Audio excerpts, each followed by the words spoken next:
2023년 2월 26일 사순 제1주일 제1독서 창세기 2장 7절에서 9절, 3장 1절에서 7절의 말씀입니다. 주 하느님께서 흙의 먼지로 사람을 빚으시고 그 코에 생명의 숨을 불어넣으시니 사람이 생명체가 되었다. 주 하느님께서는 동쪽에 있는 에덴에 동산 하나를 꾸미시어 당신께서 빚으신 사람을 거기에 두셨다. 주 하느님께서는 보기에 탐스럽고 먹기에 좋은 온갖 나무를 흙에서 자라게 하시고 동산 한가운데에는 생명나무와 선과 악을 알게 하는 나무를 자라게 하셨다. 뱀은 주 하느님께서 만드신 모든 들짐승 가운데에서 가장 간교하였다. 그 뱀이 여자에게 물었다. 하느님께서 너희는 동산의 어떤 나무에서든지 열매를 따 먹어서는 안 된다고 말씀하셨다는데 정말이냐? 여자가 뱀에게 대답하였다. 우리는 동산에 있는 나무 열매를 먹어도 된다. 그러나 동산 한가운데 있는 나무 열매만은 너희가 죽지 않으려거든 먹지도 만지지도 마라 하고 하느님께서 말씀하셨다. 그러자 뱀이 여자에게 말하였다. 너희는 결코 죽지 않는다. 너희가 그것을 먹는 날 너희 눈이 열려 하느님처럼 되어서 선과 악을 알게 될 줄을 하느님께서 아시고 그렇게 말씀하신 것이다. 여자가 쳐다보니 그 나무 열매는 먹음직스럽고 소담스러워 보였다. 그뿐만 아니라 그것은 슬기롭게 해줄 것처럼 탐스러웠다. 그래서 여자가 열매 하나를 따서 먹고 자기와 함께 있는 남편에게도 주자 그도 그것을 먹었다.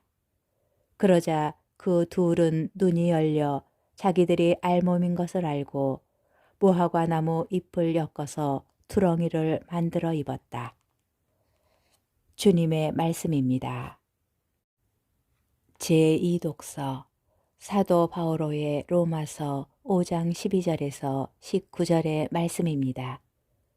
형제 여러분, 한 사람을 통하여 죄가 세상에 들어왔고 죄를 통하여 죽음이 들어왔듯이 또한 이렇게 모두 죄를 지었으므로 모든 사람에게 죽음이 미치게 되었습니다. 사실 율법이 있기 전에도 세상에 죄가 있었지만 율법이 없어져 죄가 죄로 헤아려지지 않았습니다. 그러나 아담부터 모세까지는 아담의 범죄와 같은 방식으로 죄를 짓지 않은 자들까지도 죽음이 지배하였습니다. 아담은 장차 오실 분의 애형입니다. 그렇지만 은사의 경우는 범죄의 경우와 다릅니다. 사실 그 한 사람의 범죄로 많은 사람이 죽었지만 하느님의 은총과 예수 그리스도 한 사람의 은혜로운 선물은 많은 사람에게 충만히 내렸습니다.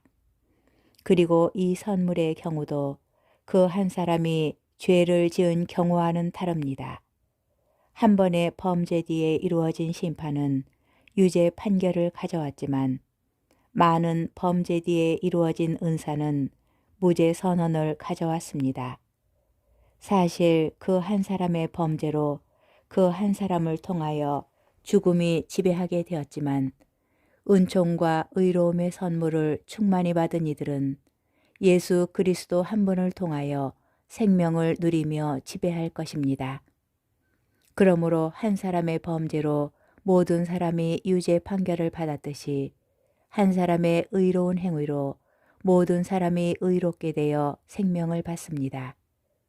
한 사람의 불순종으로 많은 이가 죄인이 되었듯이 한 사람의 순종으로 많은 이가 의로운 사람이 될 것입니다. 주님의 말씀입니다. 복음 마테오복음 4장 1절에서 11절의 말씀입니다. 그때에 예수님께서는 성령의 인도로 광야에 나가시어 악마에게 유혹을 받으셨다. 그분께서는 40일을 밤낮으로 단식하신뒤라 시장하셨다. 그런데 유혹자가 그분께 다가와 당신이 하느님의 아들이라면 이 돌들에게 빵이 되라고 해보시오 하고 말하였다. 예수님께서 대답하셨다. 성경에 기록되어 있다. 사람은 빵만으로 살지 않고 하느님의 입에서 나오는 모든 말씀으로 산다. 그러자 악마는 예수님을 데리고 거룩한 도성으로 가서 성전 꼭대기에 세운 다음 그분께 말하였다. 당신이 하느님의 아들이라면 밑으로 몸을 던져보시오. 성경에 이렇게 기록되어 있지 않소. 그분께서는 너를 위해 당신 천사들에게 명령하시리라. 행여 내 발이 돌에 차일세라. 그들이 손으로 너를 받쳐주리라. 예수님께서는 그에게 이르셨다. 성경에 이렇게도 기록되어 있다. 주 너의 하느님을 시험하지 마라. 악마는 다시 그분을 매우 높은 산으로 데리고 가서 세상의 모든 나라와 그 영광을 보여주며 당신이 땅에 엎드려 나에게 경배하면 저 모든 것을 당신에게 주겠소 하고 말하였다. 그때 예수님께서 그에게 말씀하셨다. 사탄아 물러가라. 성경에 기록되어 있다. 주 너의 하느님께 경배하고 그분만을 섬겨라. 그러자 악마는 그분을 떠나가고 천사들이 다가와 그분의 시중을 들었다. 주님의 말씀입니다. 오늘의 묵상. 해마다 사순 첫 주일에는 예수님께서 유혹을 겪으신 이야기를 듣습니다. 오늘 복음은 제1독서의 아담과 달리 유혹에 맞서 싸워 이기신 새 아담 예수님의 이야기를 전합니다. 그런데 예수님께서는 새 아담이실 뿐만 아니라 새 이스라엘이시기도 합니다. 광야에서 하느님의 이끄심대로 살기를 거부하였던 이스라엘 백성과 달리 그분께서는 온 삶을 하느님 손에 맡기셨기 때문입니다. 이스라엘 백성은 광야에서 적어도 3번 유혹을 받았습니다.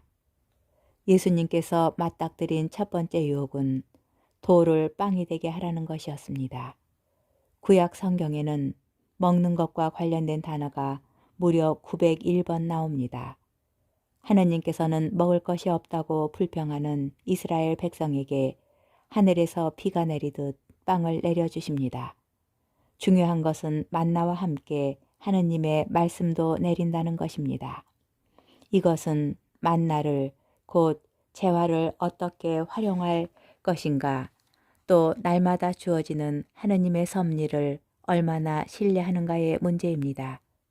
그런데 우리는 일용할 양식에 만족하지 못하고 쌓아놓기를 원합니다.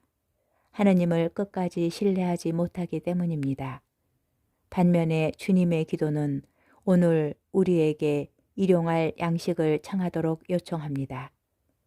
예수님께서 겪으신 두 번째 유혹은 우리가 하느님을 두고 겪는 가장 위험한 생각일지도 모릅니다.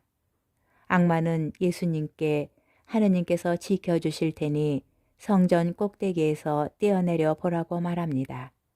우리는 하느님의 사랑이 지체된다고 여길 때 그분에 대한 믿음이 무너져 내리는 것을 느낍니다. 그러면서 하느님께서는 정말 약속을 지키시는 분이신가? 하느님께서 우리와 함께 계시다면 우리가 겪는 고통에 응답하시어 기적을 보여주셔야 하지 않는가 하고 의심합니다. 그러나 예수님께서는 언제나 하느님을 신뢰하셨습니다. 십자가의 가장 고통스러운 죽음의 순간에도 당신을 살리시는 기적을 보여달라고 말씀하지 않으셨습니다. 우리가 기도하는 이유는 하느님의 계획과 뜻을 우리의 요구대로 바꾸어 기적을 향해 달라고 말하는 것이 아니라 오히려 모든 유혹과 어려움에서 벗어날 수 있도록 힘과 용기를, 빛과 희망을 주시기를 청하기 위함입니다. 마지막으로 악마는 땅에 엎드려 나에게 경배하면 저 모든 것을 당신에게 주겠다 라고 하며 예수님을 유혹합니다. 이처럼 예수님께서도 여러 번 유혹을 겪으셨습니다. 그러나 예수님께서는 하느님 말씀으로 모든 유혹을 물리치셨습니다. 하느님의 말씀과 하느님에 대한 오롯한 믿음으로 언제나 악마와 맞서 싸우셨습니다. 이제 우리 차례입니다. 가지고 있는 힘과 능력으로 군림할 것인가, 봉사할 것인가, 하느님을 섬길 것인가, 거짓 신을 섬길 것인가, 하느님을 닮을 것인가, 악마를 닮을 것인가,